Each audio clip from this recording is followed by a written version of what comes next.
गर्भवती चांदनी को रह रहकर पेट में दर्द हो रहा था। इसी वजह से उसका पति भीमा उसे सरकारी अस्पताल में भर्ती कराने ले गया। उसने लेडी डॉक्टर से बड़ी चिरौरी कर जैसे तैसे एक पलंग का इंतजाम करवा लिया।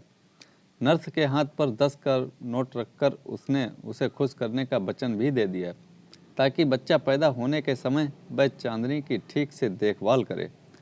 चांदनी के परिवार में 4 बेटियां रानी, पिंकी, गुड़िया और लल्ली के अलावा पति भीमा था, जो सीधा और थोड़ा कम अक्ल था। भीमा मरियल देह का मेहनती इंसान था। ढाबे पर सुबह से रात तक डटकर मेहनत से 2 पैसे कमाना और बीवी बच्चों का पेट भरना ही उसकी जिंदगी का मकसद था। जब कभी बारिश के दिनों में ताल तलैया में मछलियां भर जातीं, तब भीमा की जीभ लालच से लार टपकाने लगती थी और वह जाल लेकर मछली पकड़ने दोस्तों के साथ घर से बाहर निकल पड़ता था। गांव में मजदूरी ना मिलने पर वह कई बार दिहाड़ी मजदूरी करने आसपास के शहर में भी चला जाता था। तब चांदनी अकेले ही सुबह से रात तक ढाबे पर रहती थी। गठीले बदन और तीखे नए नक्श की चांदनी 30 साल की होकर भी गजब की लगती थी। जब वह ढाबे पर बैठकर खनकती हंसी हंसती तो रास्ता चलते लोगों के सीने में तीर से चुभ जाते थे। कितने तो मन ना होते हुए भी एक कप चाय जरूर पी लेते थे। अस्पताल में तन्हाई में लेटी चांदनी कमरे की दीवारों को बिना पलक झपकाए देख रही थी। उसे याद आया जब एक बार मूसलाधार बारिश में उसके गांव भगवानपुर से आगे 4 मील दूर बहती नदी चढ़ आई थी। सारे ट्रक नदी के दोनों तरफ रुक गए थे। तकरीबन 1 मील लंबा रास्ता ट्रकों से जाम हो गया था। तब ना कोई ट्रक आता था ना जाता था। सड़क सुनसान पड़ी थी। इस कारण चांदनी का ढाबा पूरी तरह से ठप हो चुका था। वह रोज सवेरे ग्राहक के इंतजार में पलंग पावड़े बिछाकर बैठ जाती, पर एक एक करके 5 दिन निकल गए और एक भी ग्राहक ना फटका था। बोहनी तो हुई ही नहीं, उल्टे गांठ के पैसे और निकल गए थे। ऐसे में चांदनी एक एक पैसे के लिए मोहताज हो गई थी। चांदनी मन ही मन खुद पर बरसती कि चौमासे का भी इंतजाम नहीं किया। उधर भीमा भी 15 दिनों से गायब था। जाने कस्बे की तरफ चला गया था या कहीं उफनती नदी में मछलियां खंगाल रहा था। भीमा का ध्यान आते ही चांदनी सोचने लगी कि किसी जमाने में वह कितना गठीला और गबरू जवान था। आग लगे इस नासपीटी दारू में कि उसकी देह दीमक लगे पेड़ की तरह खड़ी खड़ी सूख गई। अब नशा करके आता है और उसे बेकार ही झकझोर कर आग लगाता है। खुद तो पटाखे की तरह फुस हो जाता है और वह रात दिन भीतर ही भीतर सुलगती रहती है। कभी कभी तो भीमा खुद ही कह देता है कि चांदनी, अब मुझ में पहले वाली जान नहीं रही, तू तलाश ले कोई गबरू जवान जिससे हमारे खानदान को एक चिराग तो मिल जाए। तब चांदनी भीमा के मुंह पर हाथ रख देती और नाराज होकर कहती कि चुप हो जा, शर्म नहीं आती ऐसी बातें कहते हुए। तब भीमा बोलता, अरे शास्त्रों में लिखा है कि बेटा पैदा करने के लिए घड़ी 2 घड़ी किसी ताकतवर मर्द का संग लेना गलत नहीं होता।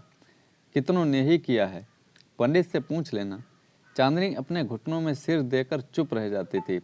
रास्ता रुके हुए 6ठा दिन था कि रात के अंधेरों को चीरती हुई एक टॉर्च की रोशनी उसके ढाबे पर पड़ी। चांदनी आंखें मिचमिचाते हुए उधर देखने लगी। पास आने पर देखा कि टॉर्च हाथ में लिए कोई आदमी ढाबे की तरफ चला आ रहा था। वह टॉर्च वाला आदमी ट्रक ड्राइवर बलभद्र था।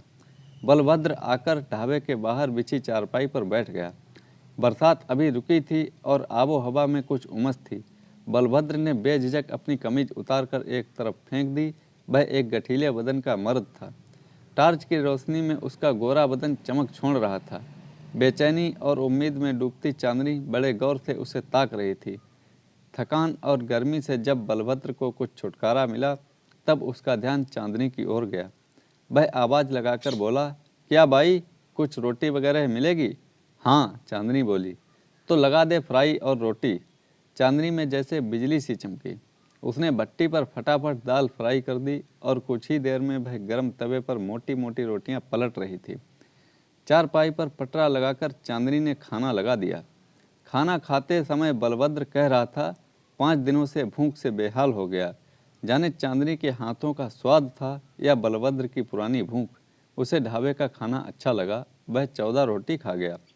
पानी पीकर उसने अंगड़ाई ली और वहीं चारपाई पर पसर गया।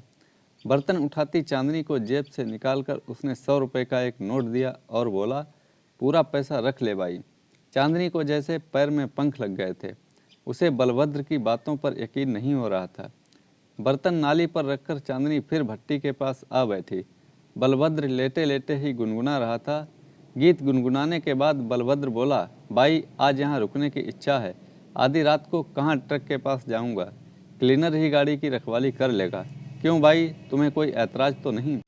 चांदनी को भला क्या ऐतराज़ होता। उसने कह दिया कि उसे कोई ऐतराज़ नहीं है, अगर रुकना चाहो तो रुक जाओ। और बलभद्र गहरी तान कर सो गया। चांदनी की चारों बेटियां ढाबे के पिछले कमरे में बेसुध सोई पड़ी थीं। रात गहरी हो रही थी। बादलों से घिरे आसमान में बिजली की चमक और गड़गड़ाहट रह रहकर गूंज रही थी।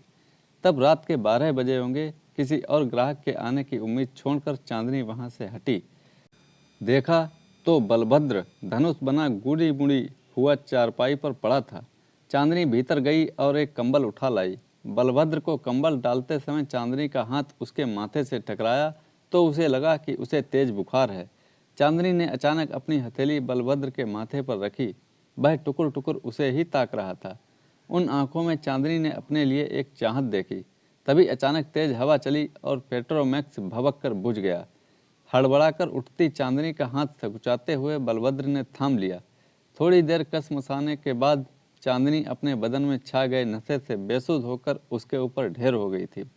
सालों बाद चांदनी को बड़ा सुख मिला था। भोर होने से पहले ही वह उठी और पिछले कमरे की ओर चल पड़ी थी।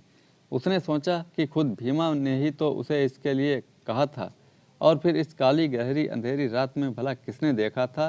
यही सब सोचते सोचते वह नींद में लुढ़क गई। सूरज कितना चढ़ आया था। तब बड़ी बेटी ने उसे जगाया और बोली, रात का मुसाफिर 500 रुपये दे गया है। वह चौंकती सी उठी तो देखा बलभद्र जा चुका था। चारपाई पर पड़ा हुआ कंबल उसे बड़ा घिनौना लगा। वह देर तक बैठी रात के बारे में सोचती रही। 15 दिन बाद बलभद्र फिर लौटा और भीमा के साथ उसने खूब खाया पिया। नशे में डूबा भीमा बलभद्र का गुड़ गाता भीतर जाकर लुढ़क गया और चांदनी ने इस बार जानबूझकर पेट्रोमैक्स बुझा दिया। बलभद्र का अपना ट्रक था और खुद ही उसे चलाता था, इसलिए उसके हाथ में खूब पैसा भी रहता था।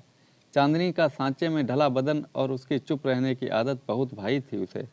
चांदनी अपने शरीर के आगे मजबूर होती जा रही थी और बलभद्र के जाते ही हर बार खुद को मन ही मन कोसती रहती थी। अब बलभद्र के कारण भीमा की माली हालत सुधरने लगी। वह उसका भी गहरा दोस्त हो गया था। 3 लड़कों का बाप बलभद्र बताता था कि कितना अजीब है कि वह लड़की पैदा करना चाहता है और भीमा लड़के की अभिलाषा रखता है। चांदनी चुप जरूर थी लेकिन अंदर ही अंदर खुश रहती थी। उसका 7वां महीना था। भीमा के साथ आसपास के जानने वाले लोग भी बेचैनी से इस बच्चे का इंतजार कर रहे थे। तब पूरे 9 महीने हो गए थे। एक दिन अचानक बलभद्र खाली ट्रक लेकर वहां आ धमका और उदास होता हुआ बोला, अब वह पंजाब में ही ट्रक चलाएगा, क्योंकि घर के लोगों ने नाराज होकर उसे वापस बुलाया है। यह सुनकर भीमा और चांदनी बेहद उदास हो गए। आखिरी बार चांदनी ने उसे अच्छा खाना खिलाया और दुखी मन से विदा किया। अगले ही दिन उसे अस्पताल आना पड़ा था। तब से वह बच्चा पैदा होने के इंतजार में था। उसे दर्द बढ़ गया तो उसने नर्स को बुलाया। आनन फानन में उसे भीतर ले जाया गया। आखिरकार उसने बच्चे को जन्म दिया और बेहोश हो गई। कुछ देर बाद होश में आने पर चांदनी ने जाना कि उसने एक बेटे को जन्म दिया है। वह जल्दी से बच्चे को घूरने लगी कि लड़के की शक्ल किससे मिलती है, भीमा से या बलभद्र से। तो दोस्तों लाइक करना ना भूलें।